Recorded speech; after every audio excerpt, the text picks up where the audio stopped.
မရပူရမျိုးမင်္ဂလာတိုင်ဟောင်းကျေးဇူးတော်ရှင်အက္ခမဟာပဏိတမိုးကုတ်ဆရာတော်ဘုရားကြီး29ရက်တလ55ခုနှစ်တွင်ဟောကြားတော်မူသောဝိတာခနှင့်ဓမ္မဒိဏအမေးအဖြေတရားတော်ဒီနေ့ဝိတာခပထေနဲ့ဓမ္မဒိဏခင်မွန်းတယ်တို့အမေးဖြေကတက္ကာရိတိပြုတ်လို့ယောက်ျားကနာဂာမိန်းမကရန္တာဖြစ်ပုံရှင်းပြမယ်မှန်ပါဗျာအဲ့ဒါဒီမြတ်စွာဘုရားတင်ကိုရိုနာကြီးဒီရာဇဂိုပြည်ဝေလုံးအောင်ကြောင်းနဲ့တရင်လုံးနေတဲ့အချိန်မှာဝိသခာဆိုတဲ့တထေးကဓမ္မဒိဏဆိုတဲ့ရန္တာမကိုတက္ကရာဒိဋ္ဌိနဲ့ပတ်သက်တဲ့အမေးတွေမေးပါတယ်အဲ့ဒါဒီဘယ်နဲ့ကြောင့်သူတို့ဒီကားလဲဆိုလို့ရှိရင်ဒီမေးတော့ပါလိမ့်မလို့သူတို့ဇတ်ထုတ်ကိုအစကနင်းငယ်ပြန်ရလို့ရှိရင်ဝိသကတထေးနဲ့ဓမ္မဒိဏဆိုတာဒီငကောကကျင်လင်များဖြစ်ခဲ့ပါတယ်မှန်ပါကျင်လင်များဖြစ်တော့ဝိသကတထေးကဘုရားခင်ကိုရမကြီးသုရောဏမင်းကြီးတို့ရှိကိုတိုင်းတော်ပြည်တော်ပြန်လာပြီးကာလရသသထုသားတို့နဲ့တကွတရားဓမ္မတွေဟောတဲ့ကမှာဝိသကတထေးကလူဖြစ်နေပဲသူသောတော်ဗန်တည်မှန်ပါနောက်တကချက်ပိတရားနာပြန်တော့သဂရကံတည်မှန်ပါနောက်ချက်ပိတရားနာပြန်တဲ့အခါမှာလည်းအနာကံတည်မှန်ပါအနာကံတည်တော့နာကံတည်ပြီးတဲ့နေ့မှာသူဒီကျောင်းတော်ကနေပြီးပြန်လာခဲ့ပြန်လာတဲ့အခါကျလို့ရှိရင်ဣန္ဒြေသိက္ခာတွေကအနာဂံဆိုတာဓမ္မတို့မှတ်เสียကလူပြင်မှာရှိတဲ့အာယုန်တွေဘာမှမနှိမ့်သက်တော့ဘူးမှန်ပါဒီအာယုန်တွေပယ်ပြီးသားမဲ့နဲ့ပယ်ပြီးသားသုံးခုမြောက်မဲ့နဲ့ပယ်ပြီးသားဆိုတာမှတ်ထားကြပါအဲဒီလိုပြန်လာတော့ခါရင်လည်းပြန်လာတာကတော့ဖြင့်ခါရင်ပြန်လာတော့ဒီမဲ့ကိုမျက်စိမျက်နှာမူပြီးဒီကလာပြန်လာတော့ဒုက္ခမမဓမ္မဒိဏကအပြန်မှာဆေးဆေးကြိုလေးရှိဆေးဆေးကြိုတဲ့အခါကျလို့ရှိရင်သူတို့တိုက်ဝါရောက်တဲ့အခါမှာတထေးကပြန်လာသူကတိုက်ပေါက်ကစီကြိုလက်ကလေးပါလေးဆွဲပြုတ်ပြီးဒီကလာအိမ်မော်တူတူသွားကြလာကြဆိုတဲ့သဘောလေးရှိသောတာပန်ဒီတုန်းကနောက်တဂရဟံဒီတဲ့ခါလဲထိုသဘောရှိအနာဂံဒီလာတဲ့နေ့ကျတော့ဒီကအိမ်မော်ကနေလှမ်းကြည့်လိုက်ကလေးကဒီနေ့လာပုံထူးတယ်ဆိုပြီးဓမ္မဒိဏကခဲခတ်ကဲကပဲထုံးစံတိုင်းသူရှင်းပြီးဒီကလာဝတရားတိုင်းကျူတဲ့ခါမှလည်းဒီပါရီသွားဆွဲတဲ့ခါလဲဆွဲမခံတော့ဆွဲမခံတော့ဘာကြောင့်ပါလိမ့်မလဲဆိုတဲ့တွေးလုံးနဲ့သာသူစောင့်ပြီးဒီကလာအိမ်မော်ရောက်အောင်သာလိုက်သွားကြအိမ်မော်ရောက်တဲ့ခါကျတော့ရှင်လည်းသမန်းစားဖို့ပြုဖို့ပြင်တဲ့ခါမှာတယောက်တည်းသာစားတဲ့အဓိပ္ပာယ်မျိုးနဲ့သူစားတော့ဒီကမ္မမကိုမခေါ်တော့နောက်ညာရဝင်တဲ့ခါမှလည်းထိုးတူပဲလွတ်လပ်တဲ့နေရာသွားပြီးတန်ရှင်းတဲ့ယူရှင်းတဲ့ဝတ်တွေကိုခင်းပြုပြီးဒီကလာအိတ်တော်အဲဒီကလေးအိတ်တော်ခொနည်းကရေတော်ဖြစ်တဲ့ဓမ္မဒိဏကအော်မူရာတော့ပြန်တော်ထူးနေပြီငါဘောမလုံးမကြလို့လားတို့မဟုတ်သူတစ်ပါးသောပုဂ္ဂိုလ်နဲ့လုံးမကြလို့လားလုံးမကြမှုတစ်ခုခုရှိလို့သာလင်ဤကဲ့သို့သောနေမှုတိုင်မှုမျိုးအရှင်ပြန်ပြောင်းတာပဲဆိုပြီးတော့တန်တရားနဲ့ပဲနေတယ်မှန်ပါဗျာနောက်တရားနဲ့နေတဲ့အခါလဲထိုနည်းတူပဲဒကာဓမ္မပြောလိမ့်မယ်ပြည်သွားရင်ပြောမှာပဲဆိုတဲ့အိဗယ်မျိုးနဲ့စောင့်ဆိုင်နေတဲ့အခါမှာလည်းဘာမှနှီးနှောခြင်းပြောဆိုခြင်းခင်မောမှလည်းမရှိတော့မှန်ပါဗျာအဲ့ဒါတွေကလို့ဆိုရင်ကာမရာဂနုတ္တိယဆိုတဲ့လောဘတွေပယ်ပြီးသားဖြစ်တဲ့တွေ့ဒီကဲတော့အနေဆိုင်ထူးခြားတယ်ဆိုတာဒကာဓမ္မတွေမှတ်ဖို့ပဲမှန်ပါဗျာအဲ့ဒါတွေဥဒယနာနေတဲ့ဒကာဓမ္မတွေမှတ်ဖို့ရကတော့သောတာပန်စီယုံနဲ့တော့ငါးပါးယုံကာမဂုဏ်တွေသားနဲ့များနဲ့နေတာပဲလို့သာမှတ်ရသို့သူသရဂံဒီပြန်လဲထုံးစံတိုင်းနေတာပဲလို့မှတ်ရအနာဂံဒီမှသာရင်ငါးပါးယုံကာမဂုဏ်ဆိုတဲ့ဒီလူပြေအာယုံကာမဂုဏ်တွေနဲ့သူကျင်းလို့အဲဒီကတော့ထူးခြားအောင်မှတ်ပြီးဒီကလာထားကြပါတချို့သောတာပန်တွေပဲဆွားလိုက်တာကမြင်လိုက်တာလို့မကဲ့ရပါနဲ့သောတာပန်မပယ်နိုင်သေးပါဘူးကာမအာယုံကိုမပယ်နိုင်သေးပါဘူးဆိုတဲ့တိကျမှတ်ထားကြပါဒါနဲ့ပဲဓမ္မရဏစိတ်ထဲမှာတော့သူစိတ်ထဲမှာအမတမဆွေးပြီးဒီကလာအမနံသောကလုံးကြီးအကြီးကျယ်ဖြစ်ပြီးဒီကလာနေတော့နောက်နေသုံးရနေတဲ့ခါကြလို့ရှိရင်ပြန်ဟိုတယောက်တည်းအိတ်နေတဲ့အိတ်ခံညဝင်တဲ့ဓမ္မမကပဲလိုက်ပြီးဒီကလာသွားတဲ့ခါ ယောက်ျားလို့တဲ့ပုဂ္ဂိုလ်ကမေးတယ်ဓမ္မဒိဋ္ဌအချိန်မတော်ဒီခန်းထဲဝင်လာတာဘယ်သဘောလုံးဘယ်သဘောမှမဟုတ်ပါဘူးမေးကြံမြန်းကြံလို့ဝင်ပြီးဒီကလာလာခဲ့တယ်ဆိုတဲ့အဖြေကိုပေးလိုက်မှန်ပါဗျာမေးတာဘောလို့ဆိုပြီးဒီကလာမေးခတ်တော့သင်ဒီရှိကလည်းမတူဘူးအမူအရာဟန်ပန်တွေကလည်းအမှန်တန်ပြောင်းတယ်အဲ့ဒီပြောင်းကျွန်ုပ်ကိုလည်းအသိမှပြုပြီးစကားတော့ပါတယ်ပြောချမ်းဆိုခြင်းမရှိတော့ဘူးအဲ့ဒါဒီသောတမန်ကောင်းတယ်မယ်ကြံလည်းမရဖြစ်ပြီးဒီကလာခဲ့တာလည်းတော့ကြာကြပြီဒါကုမမူရာထူတာကျုပ်ပေါ်မှာပြည့်ရှိလို့သာသုံးဖို့ဒီဘာသောပုဂ္ဂိုလ်နဲ့ပဲအလိုမကျမှုတွေကျုံလို့ဆုံးလို့လားတဘာသောပုဂ္ဂိုလ်မှာခင်မနှစ်သက်တဲ့စိတ်ရှိပြီးဒီကလာနေလို့လား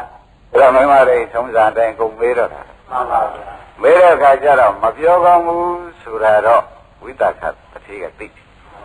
မပြောကောင်းလို့မပြောဘဲနေလိုက်လို့ရှိရင်လေဓမ္မဒိဋ္ဌဆိုတဲ့ခမမတွေနှလုံးကွဲပြီးဒီကလာသေဘောဝင်ကြသူမြင်တယ်မှန်ပါဒါနဲ့ပြောမှဖြစ်မယ်ဆိုပြီးကြတာပြောပါတယ်။နာရီတခြားကိစ္စဘာမှအထူးကြောင့်မရှိပါဘူး။တင့်ပေါ်မှာလည်းဘာအပြစ်မှမရှိပါဘူး။နာရီတရားလူတရားမြတ်ဆိုတဲ့အနာဂံဆိုတဲ့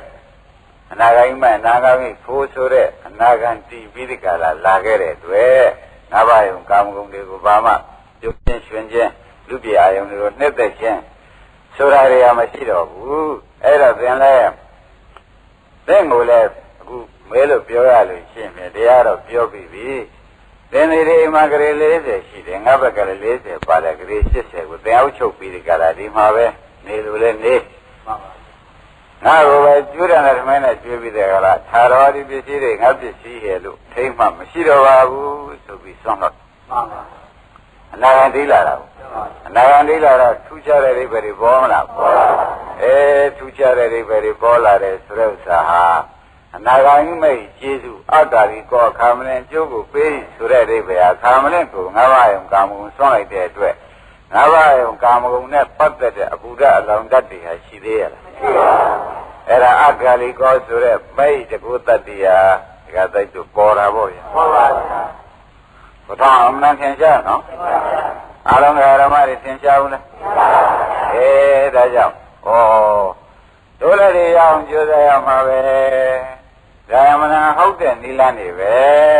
ချက်ချင်းကြိုးပေးပြီးချက်ချင်းငါးပါးယုံကာမဂုဏ်နဲ့ပတ်သက်တဲ့အဘုဒ္ဓအလောင်းတတ်တရားကိုငြိမ့်သက်နိုင်တဲ့အနာဂါမိမဲ့ပဲဆိုပြီးကာလကိုယ်လည်းတူယူပြီးကြိုးစားလို့ရှိရင်ဖြစ်နိုင်တဲ့အခြေအနေလမ်းစဉ်ကရှိနေတာပဲဒါကြောင့်ဓမ္မတွေကနမူနာရှိပြီးဒီကာလနေတော့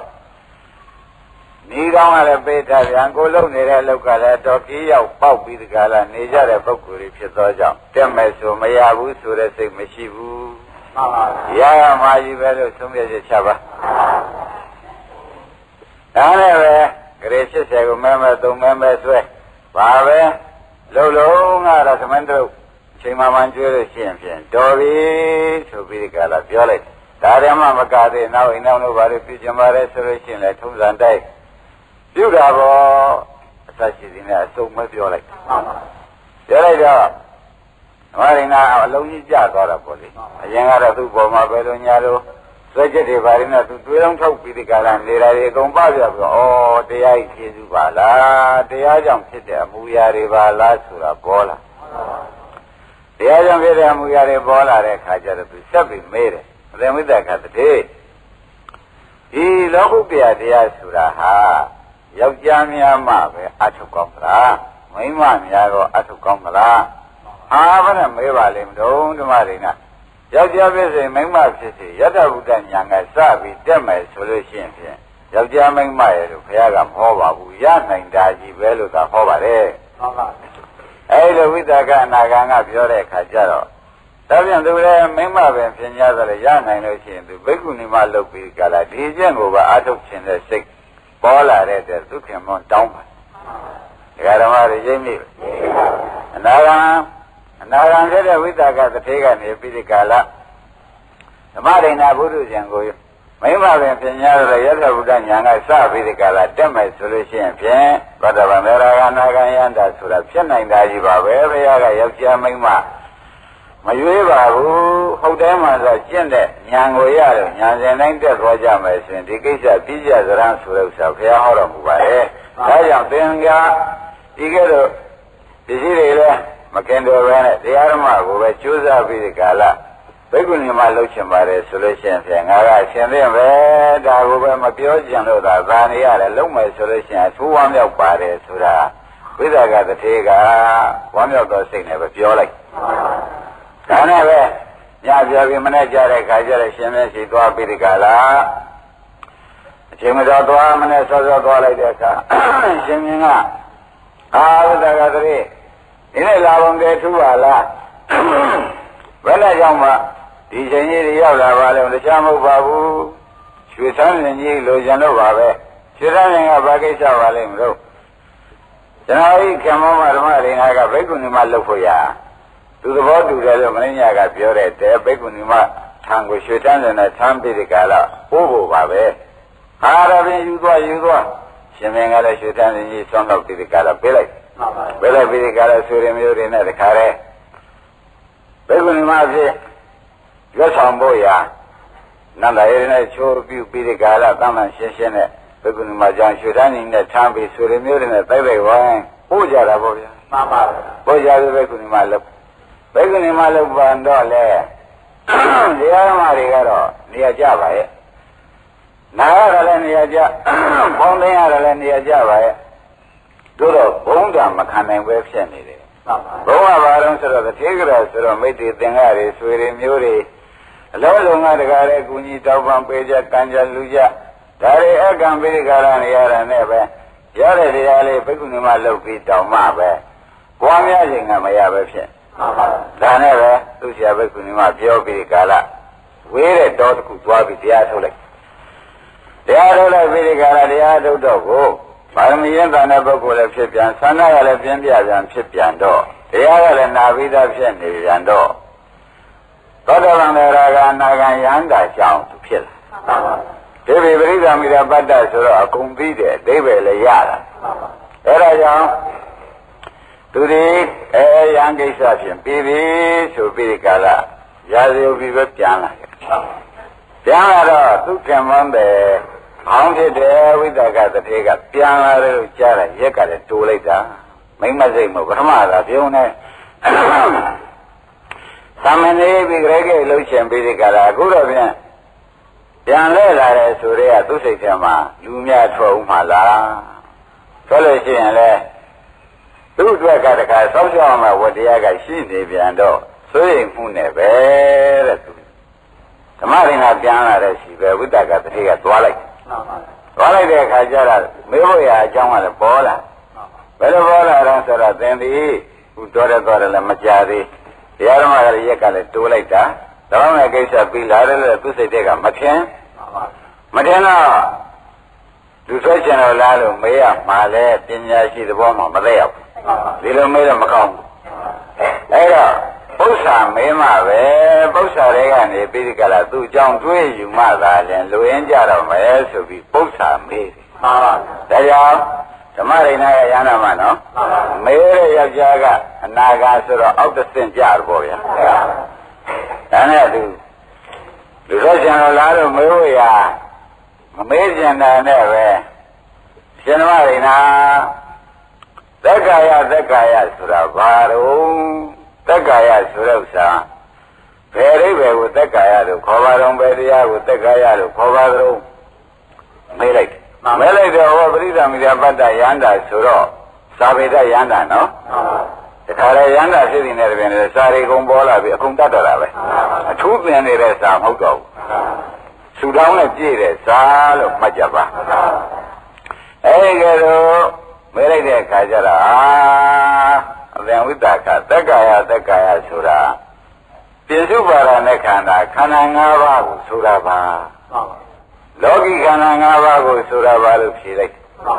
အဲ့တော့ဒကာဓမ္မတွေဒီထဲမှတ်เสียကဒုက္ခနာ၅ပါးလောကီခန္ဓာ၅ပါးပါလားဒါသက်ကာယလို့ခေါ်တာပါလားလို့ဆိုတာခင်ဗျားတို့ကအသာယူပြီးမှတ်ပါဒါဖြင့်အခုတရားနာနေတဲ့ဒကာဓမ္မတွေခန္ဓာကိုယ်ယုံနာကြီးဟာဘာပါလိမ့်မလဲလို့မေးရင်သက်ကာယပဲလို့ဖြေရတပည့်ကြခန္ဓာ၅ပါးဥပါဒံတရားဥပါဒံလေးအာရုံဖြစ်တဲ့ခန္ဓာ၅ပါးဒီသက်ကာယတရားလို့ဆုံးဖြတ်ချက်ချကြပါဆက်လက်ပြီးဒီကာလခံမေးပြန်တယ် ရှင်မရိနာသက်ကာယဖြစ်ကြောင်းကတော့ဘယ်သူပါလိမ့်မလဲဝိတကသတိကမေးလိုက်တဲ့အခါကျယာယန္တနာဘောနာဘုကနန္ဒီယသာတတတတပိဏနိဆိုတဲ့အတိုင်းတဏှာပဲရှင်ဝိတကရဲ့ဓမ္မရိနာကဖြေလိုက်တယ်တဏှာသက်ကာယဖြစ်ကြောင်းပဲအဲ့တော့ဘုန်းကြီးတို့ဟောနေတာဒကာဓမ္မတွေဒီမှာယန္တမကအနာဂံကိုဖြေထုတ်နေတာထောက်တဲ့ပြန်ဩဒုက္ခနာ၅ပါးကြီးဘုဒ္ဓတိတော်ပါလိမ့်မလို့ဆိုတဲ့ဥစ္စာဘုံဘဝတတ်နေတဲ့တဏှာပဲလို့ဒီကဒကာဓမ္မတွေကလည်းသုံးဖြတ်ချက်ချပါဒါကြအလုံးဒကာဓမ္မတွေခန္ဓာကိုယ်တည်တော်တာဘယ်လိုပါလိမ့်မလားတဏှာပဲဒါပြန်သက်ကာယချုပ်ရသက်ကာယချုပ်ရဆိုတာရှင်ဓမ္မဒိဋ္ဌဘယ်ဟာပါလိမ့်မလဲလို့ဝိသခကမေးလိုက်ပြန်တော့သက်ကာယတွေချုပ်ရဆိုတာသဗ္ဗယောတနာယအပိသဝိရကနိယောကောသာကောပရိနိဒေကောမုတ်တိနာလျောဆိုတဲ့အတိုင်းတဏှာရိသေယချုပ်ရငြိမ်းရဖြစ်တဲ့နိဗ္ဗာန်ဟာ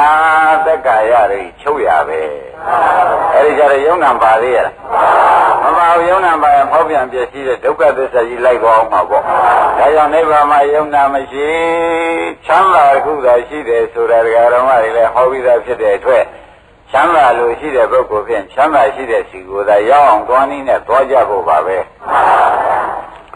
သုံးရရှိသွားပြီနော်ဒါနဝိသကာတွေကဆက်ရမေးတယ်သက်ကာယတွေချုပ်ရချုပ်ကြောင်းအကျင့်ရှင်မတွေနာမရှိပါအောင်လို့ဆိုတော့မဲခင်၈ပါးပဲတခါကြီးကမဲခင်၈ပါးကိုပွားများကျင့်ကြံကြိုးကုပ်အားထုတ်လိုက်လို့ရှိရင်ဖြင့်သက်ကာဖြစ်ကြောင်းသမုဒိယသေးအကြောင်းတွေတော့ကြောင့်အကြောင်းယုံနာတွေချုပ်ပြီးဒီကလာသက်ကာယတွေချုပ်ရနိဗ္ဗာန်ရောက်တော့တာပဲမဲခင်၈ပါးကပွားများရင်ရောက်ပါတယ်ယန္နာမကဖြေလိုက်ဒါကြောင့်ဘုန်းကြီးတို့ဓမ္မတွေအခုကြိုးစားနေတာဘာပါလိမ့်မလို့လို့တွေးမနေတော့မဲခင်ပွားများနေကြတာဒါကြောင့်သက်ကာယတွေချုပ်ရနိဗ္ဗာန်ဆိုတာကြီးဟာခင်ဗျားတို့ပွားများမှုသည်ရောက်ဖို့မဲ့ပွားများမှုလို့ဆုံးဖြတ်ချက်ချပါတေဖို့တန်လေယန္နာမကဖြေတော့နာဂံကမေးတာရပဲမှားเสียပေါက်เสียတလုံးမှမပါဘူးမပါဘူးနောက်ဆုံးပြီဘုရားကဘုရားရှိသလိုဆုံးပါလေဦးမယ်ဝိသကရောက်ပါလေဦးမယ်ရောက်တဲ့အခါကျတော့ဘုရားကလည်းထောက်ခံချက်ပေးပါလေဦးမယ်ဝေးပေးပါလေဦးမယ်ဘုရားကလည်းထောက်ခံချက်ပေးပါလေဦးမယ်ဒါနဲ့ဒကာဓမ္မတွေခင်ဗျားတို့လုံနေတဲ့လှုပ်ရှင်ဟာသက်ကာယချုပ်အောင်လုံနေတဲ့လှုပ်ရှင်မလားသက်ကာယဖြစ်ကြောင်းလည်းချုပ်မယ်သက်ကာယလည်းချုပ်မယ်မဲခင်ဘဝများနေတဲ့ပုဂ္ဂိုလ်တွေသက်ကာယဖြစ်ကြောင်းလည်းချုပ်၍သက်ကာယလည်းချုပ်၍ဟုတ်လားသက်ကာယတွေနောက်ဘာမှဗာမရမရှိအောင်ချုပ်တဲ့နိဗ္ဗာန်ဆိုတာကြီးကိုဒကာဓမ္မတွေမဲခင်၈ပါးဒီပွားများတဲ့ပုဂ္ဂိုလ်တိုင်းမှာပဲမရောက်မရှိဘူးရောက်ရမှာတော့ကြဒါပြန်ဓမ္မတွေပွားများနေတဲ့လူဟာသက်ကာယချုပ်ကြောင်းကျင့်နေကြတာပေါ့ဩဒီဓမ္မတွေပွားများလုံနေကြပါလိမ့်မလို့ဆိုတော့ဗာမရမရှိပါနဲ့တော့သက်ကာယတွေချုပ်ကြောင်းအကျင့်နေကြတာတော့ကြသက်ကာယဆိုတဲ့ယုံနာတို့ချုပ်ကြောင်းကျင့်နေကြတာပဲလို့ကိုယ်လည်းဆုံးဖြတ်ချက်ချပါရှင်းမလားရှင်းပါဒါကြောင့်ဓမ္မတွေအလုံးလုံးနေတဲ့အလုပ်တွေကားလို့ဆိုလို့ရှိရင်ဖြင့်တကယ်ရဟန္တာဖြစ်တဲ့အလုပ်တကယ်သောတာပန်သရဂနာဂံဖြစ်တဲ့အလုပ်ဖြစ်ပြီးဒီကာလနေသောကြောင့်ဒုက္ခသိငြိမ်းတဲ့အလုပ်ဟာဒုမဂ္ဂင်7ပါးပွားများနေတဲ့ယုံနာဖြစ်တဲ့ပုံမှာပွားများနေတဲ့အလုပ်ပါလားလို့ဆိုပြီးယုံကြည်ကြည်နဲ့ကြိုးကြိုးစားစားလုပ်ပါ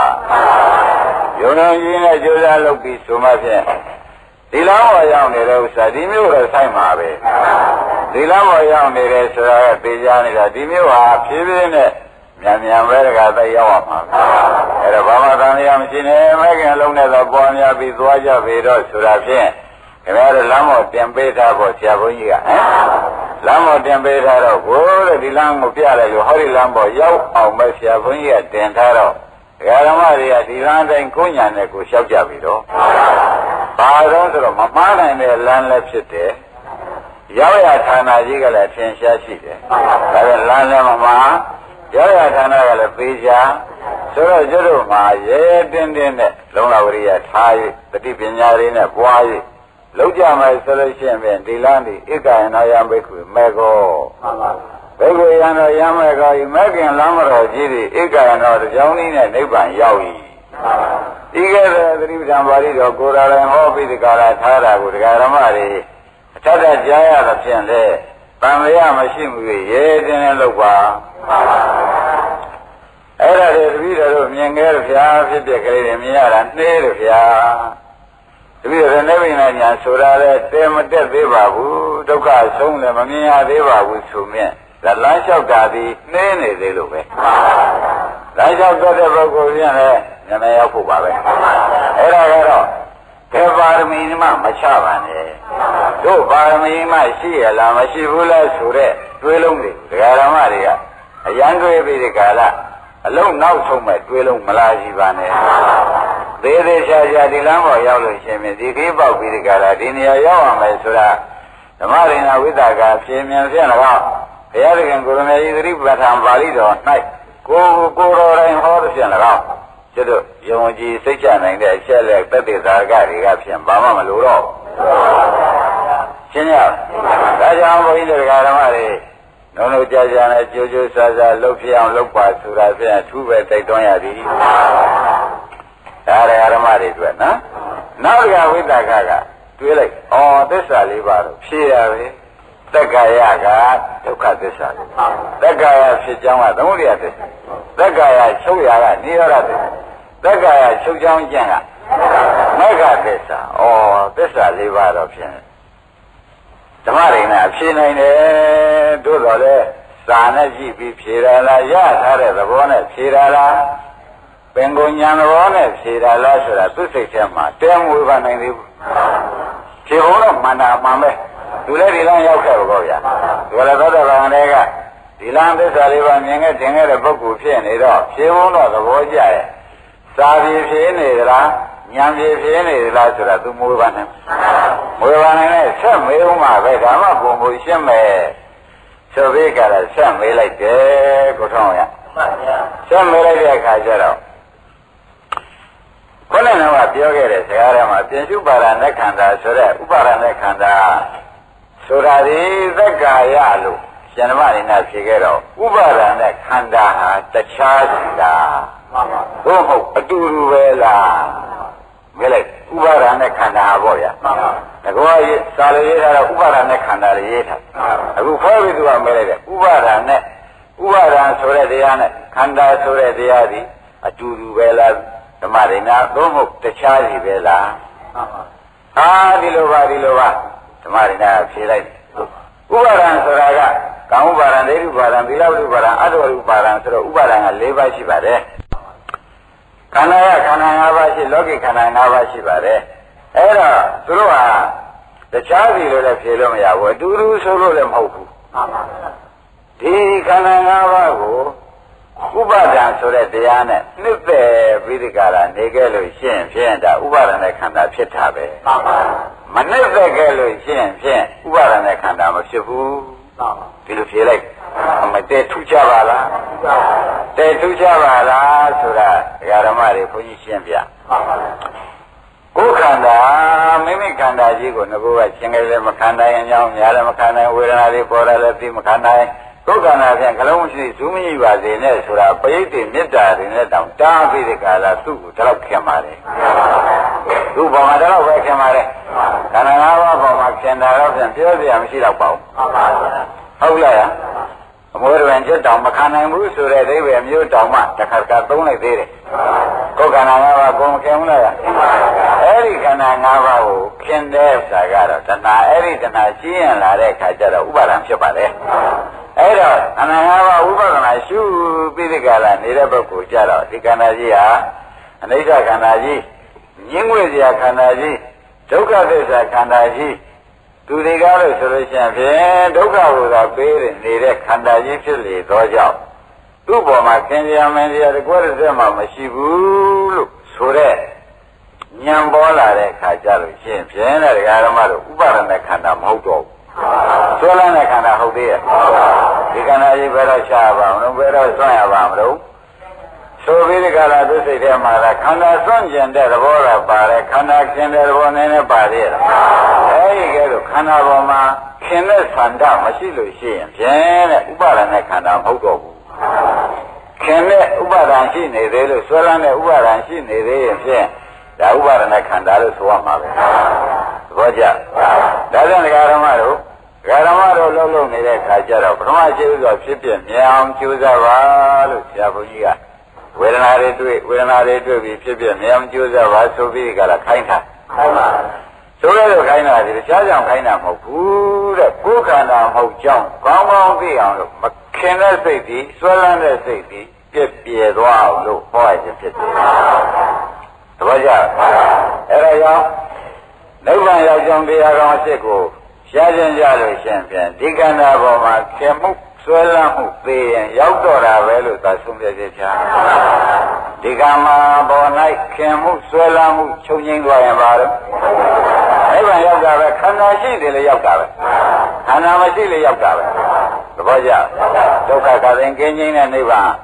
ဆောင်းရကိလေသာတွေချုပ်ရငြိမ်းရသိရဖြစ်တဲ့နိဗ္ဗာန်အဲ့ဒါဒီကားလို့ဆိုရင်ဒကာဓမ္မတို့ဒီခန္ဓာခင်းနေတဲ့ပုဂ္ဂိုလ်ဆွဲလန်းနေတဲ့ပုဂ္ဂိုလ်မရောက်ဘူးခန္ဓာမခင်းတော့ပါဘူးမဆွဲလန်းတော့ပါဘူးဆိုတာဖြင့်ဒကာသိဧကံရောက်တကယ်ရောက်ဘာမှခံရမရှိနဲ့အဲ့ဒါဒကာဓမ္မတွေဘုန်းကြီးကသင်တာပွားများကြဇံပါ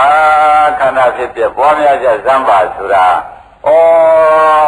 ဥပါဒณะခန္ဓာမဖြစ်အောင်လုပ်နေတာကိုဆွဲလန်းတဲ့ခန္ဓာမဖြစ်အောင်လို့ဘုန်းကြီးကမဂ္ဂင်နဲ့ပွားများပါလို့ခိုင်းနေတာကိုဆိုတာကိုလည်းယနေ့ရှင်းရှင်းလင်းမှတ်ပါပွားများပါဆိုတာဒီကရမရင်းမိဗလားဘယ်ကျုံးတာပါလိမ့်များခန္ဓာကိုဆွဲလန်းတာကဥပါဒณะခန္ဓာအဲဒီမဆွဲလန်းမှုကြီးအကုန်ချုပ်ငြိမ်းရုပ်သိအောင်လို့ဆွဲလန်းစရာမရှိတဲ့ဥစ္စာကိုဆွဲလန်းပြီးဒီကလာနေသောကြောင့်မဆွဲလန်းရအောင်လို့ညံသွင်းပေးလိုက်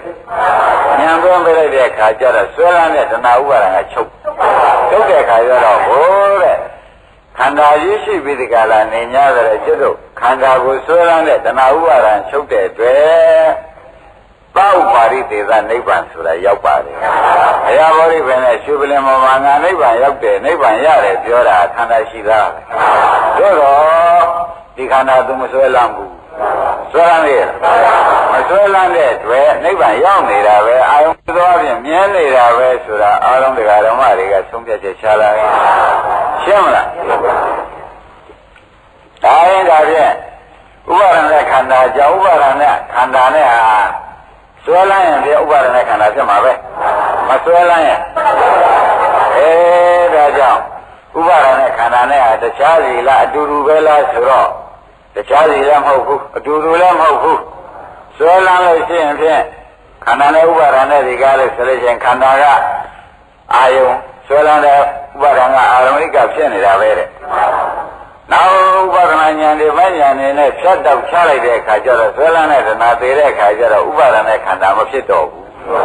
အနုပါဒณะခန္ဓာဖြစ်တော့တယ်သဘောကျဒါပြန်ဓမ္မတွေအထုတ်တဲ့အခါကျတော့ဒုပဲရှင်နေရောက်မှကိစ္စပြီးမှပါလိမ့်မလို့မေးတဲ့အခါကျတော့အထုတ်စဉ်တိုင်းအထုတ်လို့ခန္ဓာပေါ်မှာဘာမှမငဲ့မတွေ့ပဲနဲ့တက်ဒုက္ခသစ္စာနှိမ့်တဲ့ခန္ဓာကြီးပဲမင်းဖြင့်ခင်တွယ်နေလို့အပူပဲဆိုတဲ့မဉ္ဇဉ်တွေဝင်လာလို့ရှိရင်ဒါခန္ဓာပဲရှင်ရတော့လေဥပါဒณะခန္ဓာမဟုတ်တော့ဘူးဟုတ်လားဆွဲလန်းတဲ့ခန္ဓာမဟုတ်ဘူးမဆွဲလန်းတဲ့ခန္ဓာထုံးစံရထားတဲ့ခန္ဓာသာဖြစ်တော့တယ်သူ့အတွက်ကြောင်းကြစိတ်ဖို့ခန္ဓာမဟုတ်တော့ဘူးသူ့အတွက်စိတ်ပြာပါရကတ်တဲ့ခန္ဓာရော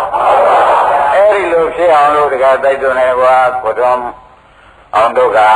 ဒီခန္ဓာရှိပင်ရှိ냐တော့လည်းမဆွဲလန်းပဲတဏှာဥပါဒံချုပ်သွားမယ်ဆိုရင်ဒါခန္ဓာရှိ냐တော့လည်းဒီပုဂ္ဂိုလ်နိဗ္ဗာန်မျက်မှောက်ပြုနေတာနိဗ္ဗာန်ရတာပဲခန္ဓာရှိရနေတဲ့နိဗ္ဗာန်အဲဒီလိုဆုံးဖြတ်ချက်ချလိုက်တော့မှကောင်းပြီလားဥပါဒณะခန္ဓာရှင်းသွားပြီနော်ဒါနဲ့ဆုံးဖြတ်ချက်တော့သူကောင်းကောင်းတော့မချသေးဘူးဝိသကကသူကမ္မမှာသူတို့ကျွန်တော်ပြန်လာကြလားခုမေးတာတွေကဖြင့်မေးတဲ့အတိုင်းဖြေလိုက်တာတွေကဖြင့်တကယ်ပဲပညာရှိသဘော အရိယာသဘောသက်ရောက်နေပြီတို့ဆိုတော့မေးတဲ့လက်စနဲ့ပဲဆက်မေးဦးမယ်အကုန်စင်သိအောင်ဆိုပြီးယမဓမ္မရိနာသက်ကာယဒိဋ္ဌိသက်ကာယဒိဋ္ဌိဆိုတာကိုရှင်းပြစမ်းပါသက်ကာဒိဋ္ဌိသက်ကာဒိဋ္ဌိဆိုတာတခြားမဟုတ်ပါဘူးတခါကြီးဟာသက်ကာဒိဋ္ဌိဆိုတဲ့ဥစ္စာကရုပ်ကိုငါဖြင့်ဝေဒနာကိုငါဖြင့်ပညာကိုငါဖြင့်သင်္ခါရဆိုတဲ့စေနာတွေငါဖြင့်စိတ်ကိုငါဖြင့်အဲ့ဒီလိုအကြောင်းနာမှာမရှိအရိယာတို့ကိုမိဘရှိကတဲ့ပုဂ္ဂိုလ်လည်းမဟုတ်ဆရာသမားကောင်းစီမှာလည်းသုတ္တမရနဲ့ကြောင်းနာမှာလည်းမရှိတဲ့ပုဂ္ဂိုလ်ကလည်းရုပ်ဟာငါပဲဝေဒနာငါပဲပညာရောငါမှတ်ထားတာငါစားကောင်းတယ်ငါခန္ဓာအဲ့ဒီကဲတော့ငါစိတ်ဆိုပြီးကြလားရုပ်ကိုငါဝေဒနာငါပညာငါသင်္ခါရကိုငါဝိညာဉ်ကိုငါဆွဲလို့ရှိရင်ဖြင့်အဲ့ဒါသက္ကာဒိဋ္ဌိပါပဲသဘောကျကြသက္ကာဒိဋ္ဌိဆိုတာခန္ဓာ၅ပါးငါတင်လို့ရှိရင်ခန္ဓာ၅ပါးငါတင်တဲ့ဒကာဓမ္မတွေမှန်လို့ရှိရင်ဖြင့်ဒါသက္ကာဒိဋ္ဌိဆုံးဖြတ်ချက်ချာသဘောကျအဲ့တော့ဒီသက္ကာဒိဋ္ဌိကဘာတော့လို့မေးတဲ့အခါကျလို့ရှိရင်ရုပ်ကိုငါတင်တယ်ဆိုလို့ရှိရင်ဖြင့်ဒကာဓမ္မတွေငါကလည်းဟောပြီးသားဖြစ်ပြီးဒီကရာနေတော့ရုပ်နဲ့ငါနဲ့ဟာတပါးလည်းမနေဘူးလားရုပ်ဟာငါပဲရုပ်သည်ပင်လည်းငါပဲဝေဒနာသည်ပင်လည်းသင်ညာသည်ပင်သင်္ခါရသည်ပင်စိတ်သည်ပင်အကုန်ငါလောက်ထားတယ်အဲဒီတော့ငါလောက်ထားလို့ရှိရင်ဖြင့်ဒကာဓမ္မတွေဓမ္မရိနာဝိသကာမဲထဲမှာဘုန်းကြီးကဖြည့်ဆွတ်ပြီးထည့်ရလို့ရှိရင်အဲ့ဓာဒီကားလို့ရှိရင်ဖြင့်ဥစ္စေရဒိဋ္ဌိရုပ်ကိုငါထင်ဝေဒနာငါထင်ပညာငါထင်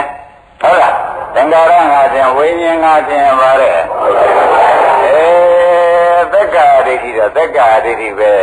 သက္ကာဒိဋ္ဌိတဲမှာမှသက္ကာဒိဋ္ဌိကခြေစည်းပြုလိုက်တဲ့အတွက်ဥစ္စေရဒိဋ္ဌိကြောင့်ဖြစ်သွားဘာလို့ဘယ်နဲ့ကြောင့်ဥစ္စေရဒိဋ္ဌိပဲကုသက်သွားရသလုံးဒါသိကမေဘွန်းထုတ်လို့ရှင်းဖြင့်ရုပ်သေးရင်ငါပြောက်တယ်ဒါတော့ဘာမှအကုန်ပြောက်သွားတဲ့အိဗယ်မရောက်ဘူးလားနောက်ဘာဖြစ်သေးတယ်ဆိုတဲ့အိဗယ်လာသေးလားအဲ့ဒါကြောင့်ပြတ်သွားတဲ့သဘောယူလိုက်သောကြောင့်သူဥစ္စေရဒိဋ္ဌိဒါကြောင့်ဥပမာအရင်ကဟောခဲ့ပါတယ်ဒကာဓမ္မတွေမင်းနဲ့အယောင်မကွဲတဲ့ပုဂ္ဂိုလ်ဖြစ်မင်းတွေအယောင်ချုပ်တာပဲဆိုတော့မိကပူတာအယောင်ကလင်းတာမဟုတ်လားဒကာဓမ္မတွေအဲ့ဒါသူကတပါးလေးယူထားမင်းနဲ့အယောင်တူတူပဲလို့ယူထားဘာကြောင့်ယူတော့ဆိုတော့မိသေးရဲ့အယောင်သေးတာပဲဒါကြောင့်မိသေးရဲ့အယောင်သေးတာပဲဆိုလို့ရှိရင်ရုပ်သေးရဲ့ငါသေးတာပဲယူလိုက်သဘောကျအဲ့ဒီကတည်းကယူလိုက်တော့ဗာရိတိတဲ့သက်ဝင်သွားဥစ္စေရဒိဋ္ဌိတဲ့သက်ဝင်သွားပြီတဲ့ဒါကဒကာဓမ္မတွေနားလည်မှုအတွက်တရားထည့်ပေးခြင်းဖြစ်တယ်ကောင်းပြီဒါဖြင့်ရုပ်ကိုငါထင်ရင်သက္ကာဒိဋ္ဌိပဲဒီသက္ကာဒိဋ္ဌိဟာဥစ္စေရဒိဋ္ဌိနဲ့အတူတူပဲဒကာသိရှင်းမလားဒီသက္ကာဒိဋ္ဌိကဘာမှလိမ့်မလားဥစ္စေရဒိဋ္ဌိနဲ့အတူတူပဲတဲ့ယူပါအတ္တတော်လို့တဲ့ယူပဝန္တံဝအတ္တနာဆိုတဲ့ဥစ္စာကတော့ရှိသေးတယ်ဘယ်လိုရှိတုံးဆိုတော့ဝေဒနာနဲ့ပဲသွားကြပါစို့ဝေဒနာငါထင်လဲသက္ကာဒိဋ္ဌိနော်ဝေဒနာနဲ့ငါနဲ့ဒီကားလို့ရှင်ရောနေလို့ရှင်ပြဝေဒနာလည်းချုပ်ရောသူငါလည်းသိတာပါပဲဆိုလို့ရှင်ပြန်ဥစ္စေရဒိဋ္ဌိပဲသိချပြေးတော့တာပဲကြည့်ဘူးလားဒါကြောင့်ဒကာဓမ္မတွေဘုန်းကြီးတို့ကသင်ထားတော့ဝေဒနာရှုတဲ့ဒကာဓမ္မတွေဝေဒနာဒုက္ခဝေဒနာဒုက္ခဝေဒနာဥပ္ပခဝေဒနာလို့ဝေဒနာ၃မျိုးရှိတဲ့နဲ့ကဒကာဓမ္မတွေညာနဲ့တဲ့ပြီးဒီကရာပေးလိုက်ပြီးဆိုမှပြန်ညာနဲ့တဲ့အောင်ဒါဝေဒနာနဲ့တဲ့လိုက်ဆိုမှပြန်ဖြတ်ခနဲ့ပြက်သွားတာမြင်လိုက်မြင်လိုက်ဘူးလားအဲ့ဒါငါမပိုင်ငါမဆိုင်လို့ပြက်တာမသေးကြဘူးလားအဲ့ဒါဝေဒနာကိုငါလို့ယူသေးရလားမယူတော့ဘောနတ္တလို့ယူလိုက်အိဋ္ဌဒုက္ခအနတ္တလို့ယူလိုက်တယ်ဒါကြတဲ့အဲ့ဒီလိုဘုန်းကြီးတို့ဓမ္မတွေကြတော့ဒီကဲတော့ညာနေဆရာဘုန်းကြီးကပေးထားတဲ့အခါကျတော့သက္ကာဒိဋ္ဌိဖြစ်သေးရဲ့လားဥစ္စေရဒိဋ္ဌိကိုဖြစ်သေးရဲ့လားဒိဋ္ဌိဆင်သွားတယ်ဒါကြောင့်ဖြစ်ဖြစ်ရှုတဲ့ဓမ္မတွေကြတော့ဝေဒနာဖြစ်ဖြစ်ရှုတဲ့ဓမ္မတွေကြတော့တခါတော့ဖြစ်ဖြစ်ရှင်းသားတယ်ဖြစ်ရှင်းသားတယ်ပြတ်သွားတာမြင်လိုက်တော့ဝေဒနာတွေငါမပိုင်ငါမဆိုင်တဲ့အတိတ်ပဲရှင်းမသွားဘူးဝ ဝေဒနာငါလို့ဆိုလို့ရသေးတယ်ရင်တော့ငါနာတယ်ဟုတ်လားငါကောင်းတယ်ငါအလတ်သက်ရှိတယ်လို့ဝေဒနာငါထင်နေလိုက်သေးအခုတော့ထင်သေးရလားညာနဲ့ရှုလိုက်တဲ့အချိန်ကျတော့ကတည်းကပြက်သွားတာလေးပျောက်သွားတာလေးမမြင်ရတော့ဘူးအဲဒါကြောင့်จิตတို့မာဒီလိုပြက်သွားတာမြင်တဲ့ဓမ္မမှန်လို့ရှိရင်ဖြင့်သက်္ကာရိတိကပြုတ်တယ်ဩဒါနာမဟုတ်ဘူးအတ္တမဟုတ်ဘူးအနတ္တပါလားဆိုတဲ့ဥစ္စာကမပြောဘဲနဲ့ပြီးအနတ္တလို့မပြောပါဘူးရှင်းရင်ပြောက်တာမြင်လိုက်တော့မပိုင်မဆိုင်လို့ပြောက်တာပဲဆိုတာခင်ဗျားတို့သိပြီးသားဖြစ်ပါလိမ့်မယ်အဲ့တော့မပိုင်မဆိုင်တာပါခေါ်ကြပါမယ်ဟောဒါပြန်ဝေဒနာအတ္တလားအနတ္တလားမရင်ဘယ်နဲ့ဖြစ်လဲဒီဓမ္မတွေကတော့ဝိပဿနာရှုနေတဲ့ဓမ္မတွေကတော့သက္ကာဒိဋ္ဌိပြုတ်ပြီးတဲ့ကာလညာနဲ့မှရှုကြိုင်မှာတခါတော့ပြုတ်နေတာပဲ။ကဲသက္ကာဒိဋ္ဌိဆိုတော့ခေါင်းကဥဒေရာဒိဋ္ဌိတွေသဗ္ဗရာဒိဋ္ဌိတွေလာသေး။ဒါဖြင့်ဒိဋ္ဌိရှိမှပဲသွားရတာတခါသိဒိဋ္ဌိမရှိတော့ဒါကြောင့်ခင်ဗျားတို့ရှုနေရင်မှတ်တတ်နေတာသေသမ်းမှာသောတာပန်မတည်ပဲနဲ့ပဲရှိပါစီတော့အပယ်တော့သိချပါလေအပယ်တော့လုံးဝမရောက်ဘူးရှုရင်မှတ်တတ်နေတာဟောဒီဥစ္စာဒီကားလို့ဆိုရင်ဖြင့်ဥမာမမာနေတယ်ဆိုတဲ့ဒုက္ခဝေဒနာပဲအဲ့ဒီဒုက္ခဝေဒနာလေးညာနဲ့ကြည့်ပြီးအနတ္တဆိုတာခဏအနာလေးကရော့လိုက်တိုးလာလိုက်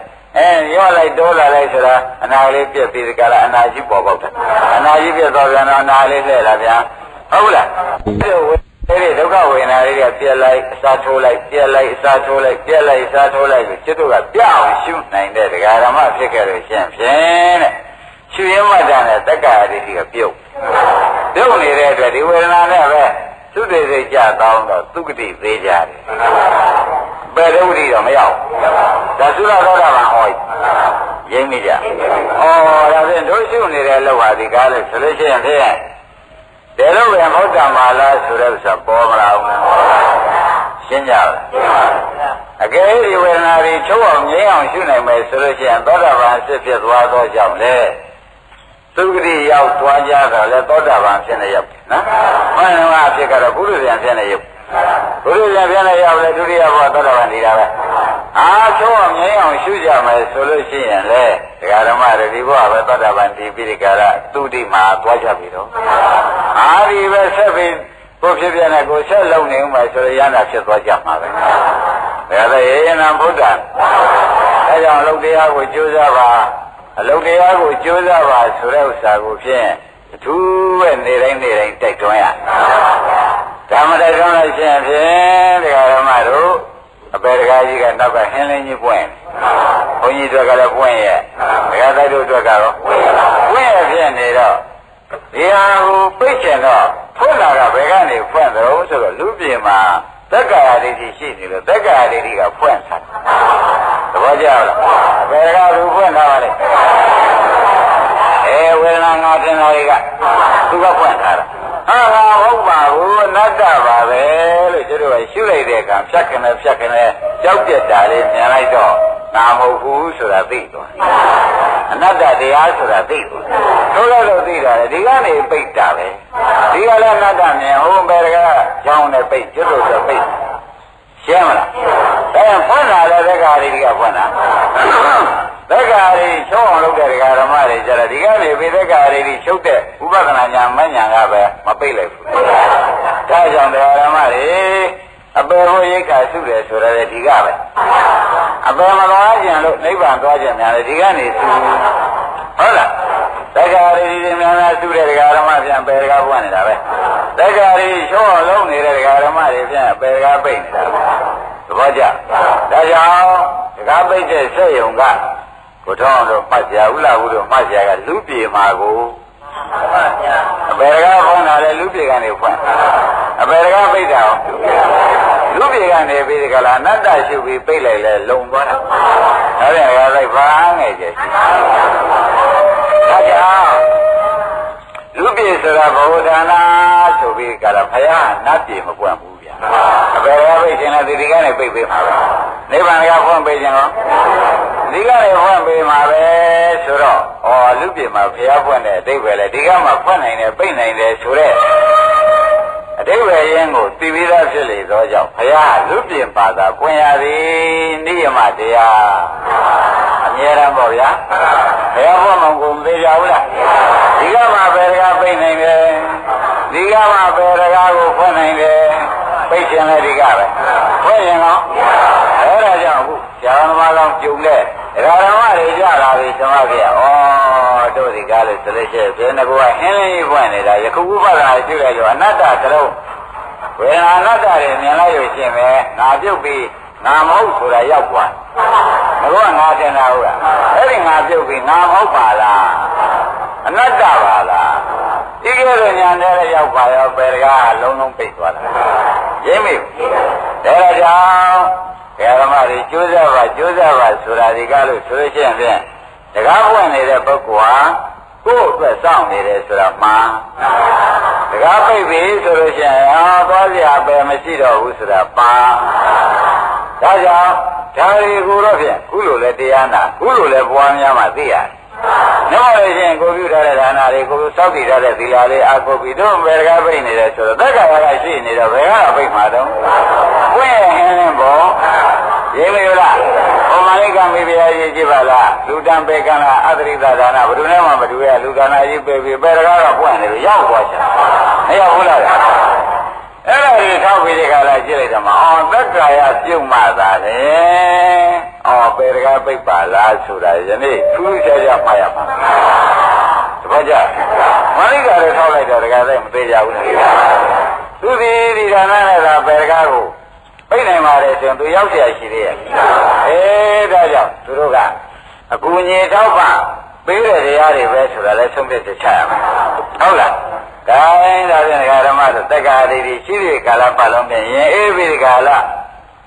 မနေလိုက်ပါနဲ့ဘူးဆိုတဲ့ဥစ္စာပြန်ဘုန်းကြီးကပြောရ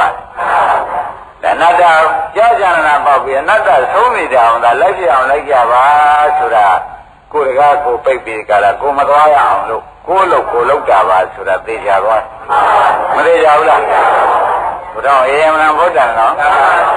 အဲ့ဒီသက္ကာရိတိတွေမေးပြီးဒီကာလသက္ကာရိတိဘယ်နှပါးရှိပါသလဲလို့မေးတဲ့အခါရုပ်မှလည်း၄ပါးဝေဒနာမှ၄ပါးသင်ညာမှ၄ပါးသင်္ခါရမှ၄ပါးဝိညာဉ်မှ၄ပါးဆိုပြီးသက္ကာရိတိ20ပေါ့ဗျာအဲ့ဒါတွေမေးများပြီးဒီကာလဝိသကတရေကမေဓမ္မတွေနဲ့ကဖြေလို့အတော်ပဲဖြေခြင်းနဲ့ရှိပါလေ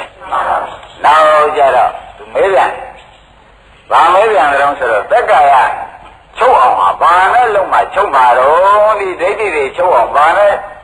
လုံးမချုပ်မှာတော့ဆိုတော့ဒကာကြီးငါကပြောခဲ့တော့ပဲမဲခင်7ပါးပွားများတပည့်ကြသက္ကာတွေချုပ်ခြင်းနဲ့သိကျင်တယ်ဘယ်ကပိတ်ကျင်ပါလဲဆိုပါလို့မကင်7ပါးကိုယုံနာမောကြည့်ပြီးပွားများပါဇက်ကအောင်းနေတယ်တော့မဖြစ်ဘူး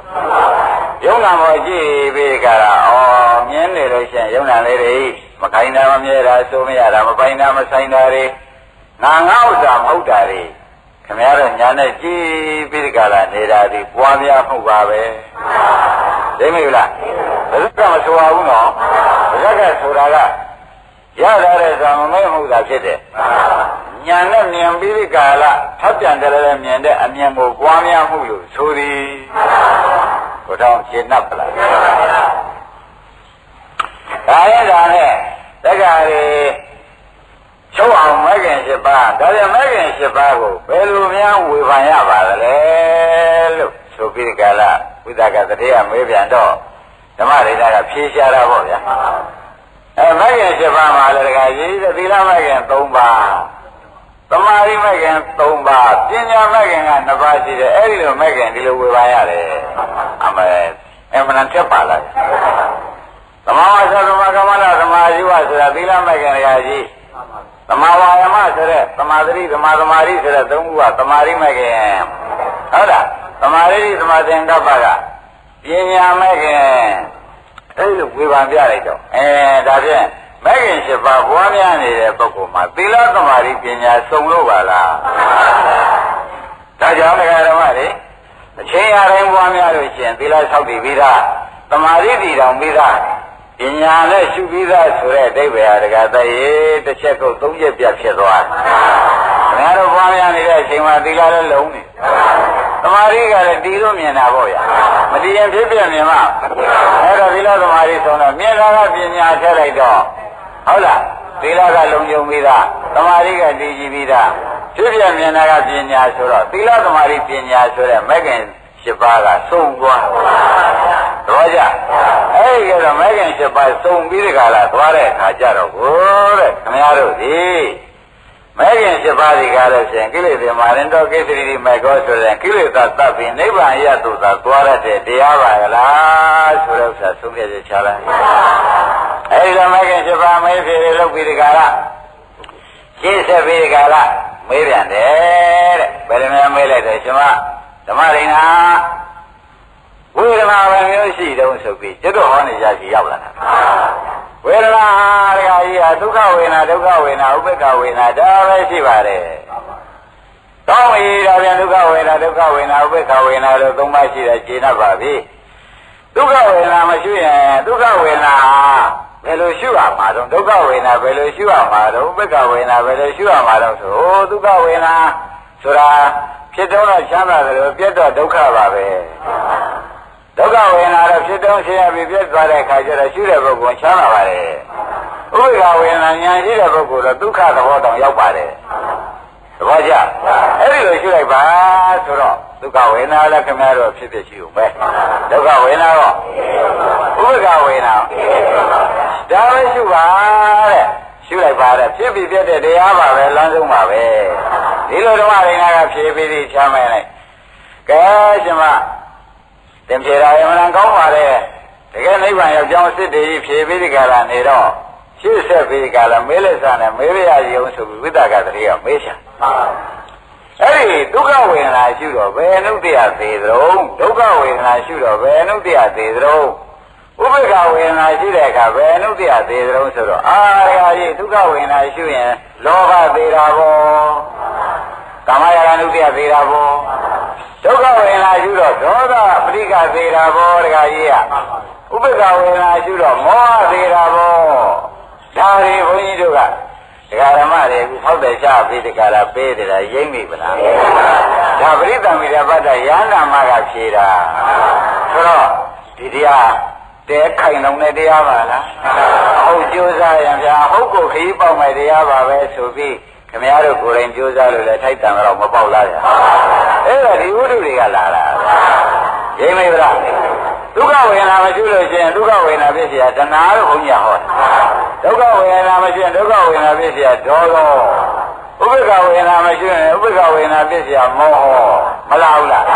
အဲ့ဒါရှုလိုက်တဲ့အခါဒုက္ခတွေ့ဒုက္ခရှုဒုက္ခတွေ့တော့ဥပေက္ခဝေတွေ့တော့ရှုလိုက်တဲ့အခါကျတော့ဖြစ်ဖြစ်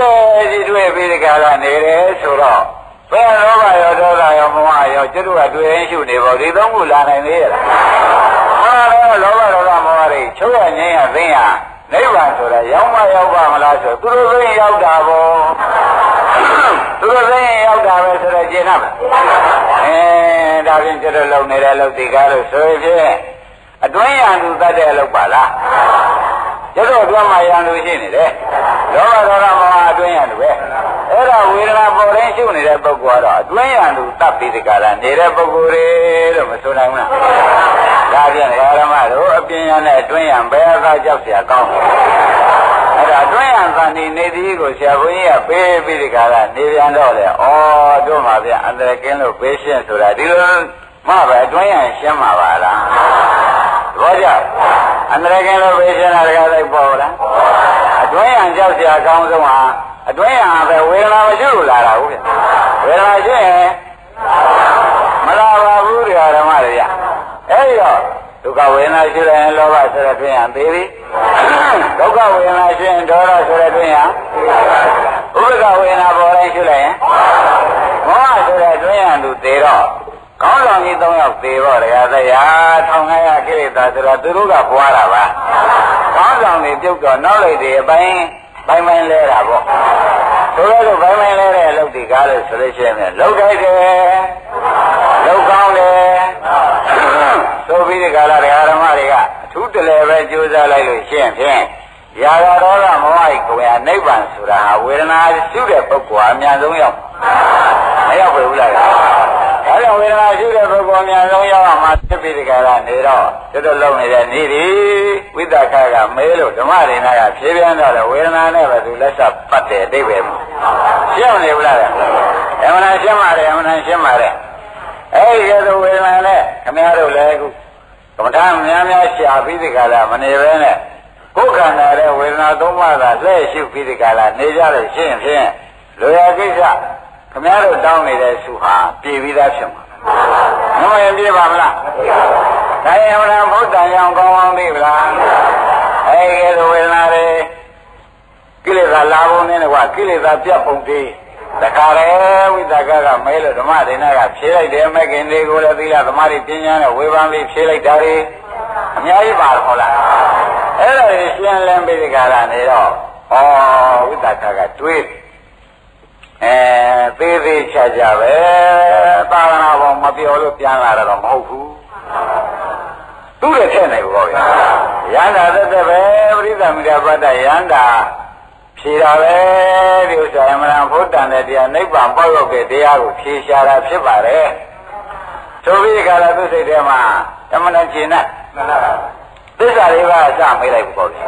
သစ္စာလေးပါးဆိုတာကတကယ်တိုက်တော့ဖတ်ရမှာလူတိုင်းဖြေနိုင်တဲ့အလုပ်မဟုတ်ဘူးတပည့်ကြလူဘိန်းနဲ့သစ္စာလေးပါးနဲ့ဆိုလို့ရှိရင်ဘယ်လိုရထားတာအမှန်တော့ဖြစ်နိုင်အဒီနာပရိသမီရပတ္တယန္တာလည်းဖြစ်ပြီးကြရနေတော့သူစမ်းလိုက်ကြတဲ့ကသစ္စာကနေစမ်းတာတက္ကာယဆိုတာဒုက္ခသစ္စာတက္ကာဖြစ်ကြောင်းကသမုဒိယသစ္စာတက္ကာယချုပ်ရတာနိဗ္ဗာန်နိရောဓသစ္စာတက္ကာယချုပ်ကြောင်းခြင်းကမေဃသစ္စာအဲ့ဒီသစ္စာလေးပါးကစပြီးမေးလာတော့ခုဝေဒနာမှာလဲဝေဒနာသုံးပါးမရှိရင်ပဲလို့ကျွရင်ပဲလို့ကြအောင်ပဲဝိတကတရေကမဲလို့ဓမ္မရိနာကဒါလုံးမကြအမှားကြီးဖြေပြီးဒီကရသွားတော့တယ်ဆိုတာလည်းခင်ဗျားတို့သိသားမသိသေးဘူးလားအဲ့တော့ဘုဒ္ဓံပြီးဒီကရနေတော့သူစိတ်တဲ့ဝိတကတရေကအတော်လေးရှင်းတတ်တော့အတော်လေးရှင်းတတ်ပြီးဒီကရသူရှင်မကိုလူသက်ချင်လို့လားဆိုတော့မဲကုန်းကိုမေးရမရှိတော့ပညာရှိပညာနဲ့ပဲစမ်းလိုက်တော့လားစမ်းလိုက်ကြတဲ့ကဟိုကအာသောကုံနဲ့အဓိပ္ပာယ်ကြီးဖြေနေပြီဟုတ်လားအာသောကုံရဲ့အိဗယ်ကြီးဖြစ်နေတော့တခါတည်းရှင်းလဲနေပြီလူတွေ့ကျင်တော့မဟုတ်ဘူးပေါ်သေးဘူးလားအဲ့ဒီတော့ရှင်းလာတော့ဒါပြန်လဲရှင်မရိန်ကအမှန်ကျေးဇူးများပါတယ်ဆိုပြီးကြောက်လို့တဲ့ပုဂ္ဂိုလ်ကလဲရသုံးမှလှည့်ပြီးဝှက်ချရသေးတယ်ဝှက်ချပြီးဒီကရမှာသူနဲ့ခொနဲ့ကလိုက်လာတဲ့ဥပဒက900တွေဟာဓမ္မရိန်ကခြေကနေပြီးဖျားစီသွားကြဖျားစီသွားတဲ့ကဘုရားသခင်ကိုရမကြီးဓမ္မရိနာနဲ့အမေးဖြေလောက်တာဝိသကသတိကလျှောက်တာပေါ့ဗျာလျှောက်တဲ့အခါကျတော့ငါ့ချစ်သမီးဖြေတာတွေဟာကွာတဲ့အမတန်မှန်ပါတယ်အမတန်ဟုတ်ပါတယ်အမတန်မှသစ္စာစိုက်တဲ့တရားတွေဖြစ်ပါတယ်အကယ်၍သူစီမမေးပဲနဲ့ငါစီမေးလို့ရှိရင်ဒီတိုင်းငါဖြေရမှာဟောဘုရားထောက်ခံချက်ပေးလိုက်သူစီကမမေးပဲနဲ့ငါစီမေးတယ်ပါလေဒီတိုင်းဖြေလိုက်မှာပါပဲဝိသကရတယ်မထူးပါဘူးတဲ့ဆိုတော့ဒီတရားတွေကားလို့ဆိုရင်ဒကာရမတို့ဘုရားသခင်ကိုရမကြီးထောက်ခံကြရတဲ့တရားအရာဂမကဖြေလို့အနာဂံကမေးတဲ့တရားဘုရားသခင်ကိုရမကြီးကလည်းနောက်ဆုံးဖို့မှန်ကြောင်းကိုသက်သေခံတဲ့တရားဒါကြောင့်ဝေဒနာကနေရှုပြီးဒီကာလသွားကြလို့ရှင်းဖြင့်ဝေဒနာဖြစ်ဖြစ်ရှုတာဒီတဏ္ဍပါဟုတ်လားဝေဒနာတွေ့တာတဏ္ဍာမထားပါတော့ဝေဒနာဖြစ်ဖြစ်ရှိတာကနှစ်နာမထားပါတော့ဝေဒနာမောင်းလာတာကသုံးနာမလာထားတော့ဒီဝေဒနာတွေကိုတခါလဲဆုံးအောင်ပဲငါတို့ဒီလိုက်ပါတော့မယ်ဆိုပြီးဒီကာလဖြစ်ဖြစ်ဆုံးအောင်လိုက်လို့ရှိရင်ဖြင့်မဖြစ်မဖြစ်တာတော့တွေ့ရမှာမတွေ့ရဘူးလားတွေ့ရမှာသိကြရမဟုတ်လားအဲ့ဒါဒကာဓမ္မတွေဉာဏ်တွေကလည်းရှင်ဖြစ်ဖြစ်ဆုံးတာဒီဒုက္ခဆုံးတာကမှတ်ပါတော့ဟုတ်လားဖြစ်ဖြစ်ဆုံးတာပါဆုံးတာပါလေဒါပြန်ဒုက္ခဆုံးတဲ့ရှိခင်ဗျားတို့ညာမရောက်ပြီဘူးလားဒါပဲလေလိုက်လို့ဆုံးတာပါလဲမလို့ဆိုတော့ဝေဒနာဆိုတဲ့ဖြစ်ဖြစ်ကနေလိုက်တာပေါ့ဝေဒနာဖြစ်ဖြစ်ကနေကင်လိုက်တဲ့အခါကျဝေဒနာဆုံးဝါဒုက္ခဆုံးကိုခင်ဗျားတို့ကိုယ်ပိုင်ကိုယ်ဆိုင်ညာနဲ့ပဲတွေ့ကြတယ်ဒါကလည်းမတွေ့ရဘူးတွေ့ရတဲ့အခါကျတော့ဖြစ်ဖြစ်ကတော့ဆုံးသွားတာကဒုက္ခသစ္စာဆုံးတဲ့နေရာလေးတွေ့ရတာကနိရောဓသစ္စာသူဆုံးရင်လို့ဆုံးတာမဟုတ်ပါဘူးဆိုတာလေသက္ကာဖြစ်ကြောင်းသမုဒိယသစ္စာချုပ်လို့ဖြစ်တဲ့ချုပ်ရချတာ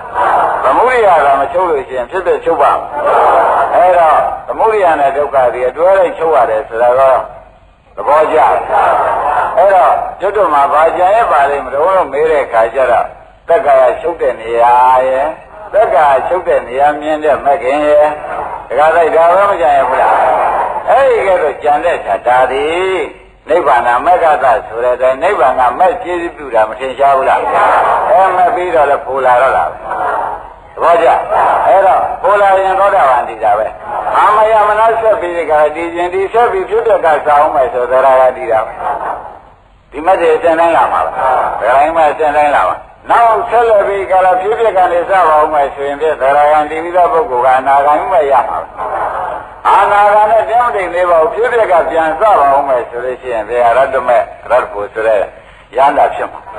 ဒီဖြည့်ပြက်ကပြန်စရမှာရေးမကြဘူးဒါလည်းဓမ္မတွေဒီတလန်းနဲ့ဒီရိုးတွေကနေပြီးကာရသာဒီနိဗ္ဗာန်ရှိတဲ့ရှိအပေါက်ရောက်သွားမယ်ဆိုရင်ဖြင့်ဘယ်သူတော်မှစောင့်ပြီးကာရမနေဘဲနဲ့ညာနဲ့သာသွားအဲ့ဒါလည်းဓမ္မတို့မဂ္ဂင်ညာနဲ့သွားလို့ရှိရင်မရောက်မရှိဘူးဆိုတာရင်းပြီလားမဂ္ဂင်ညာနဲ့သွားရင်ဧကံရောက်ရမယ်ဒါကြောင့်နိဗ္ဗာန်ကိစ္စရီဒီမေကောမဂ္ဂင်7ပါးဒီနိဗ္ဗာန်နိဗ္ဗာန်ကိုကိစ္စရီသွား၏ဆိုတော့မဂ္ဂင်7ပါးကခန္ဓာရဲ့ရှိရင်ဖြင့်နိဗ္ဗာန်ရောက်သွားမဲ့တရားဝန်ထဲမှာရှိသောကြောင့်မရောက်မရှိဘူးဆုတောင်းနေတယ်သဘောကျကဲယနေ့ဒီရင်တော်ကြ